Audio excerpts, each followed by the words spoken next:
मुंबईचा महापौर अजून जाहीर झाला नसला तरी प्रशासनाकडून मात्र महापौर बंगल्यांची डागडुजी या ठिकाणी सुरू आहे। तर गेल्या 3.5 वर्ष बंद असलेला हा बंगला आता सुरू होणार आहे। मुंबईमध्ये प्रथमच नागरिक निवासस्थान आता खुलं होणार आहे। मुंबई शहरातली एक महत्त्वपूर्ण वास्तू जी आहे ती गेली 3-3.5 वर्ष बंद होती आणि ते म्हणजे महापौर निवास। गेली 3-3.5 वर्ष प्रशासक मुंबई महापालिकेवरती असल्यामुळे महापौर निवास जे आहे ते बंद होतं आणि आता अखेर हे महापौर निवास जे आहे ते खुलं होणार आहे।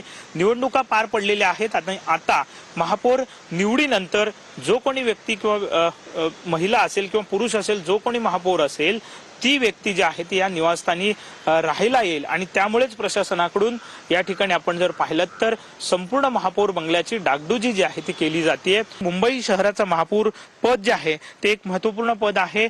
एक आर्थिक राजधानी असलेलं हे शहर आहे आणि त्या शहराचा महापौर बनणं हे एक महत्त्वपूर्ण गोष्ट आपली मानली जाते आणि त्या अनुषंगानं हा महापौर बंगला जो आहे तो या ठिकाणी आता सज्ज ठेवण्याचं काम सुरू झालेलं आपल्याला पाहायला मिळतंय। कॅमेरामॅन रोहन पवारसह विनायक डावरे, TVN मराठी, मुंबई।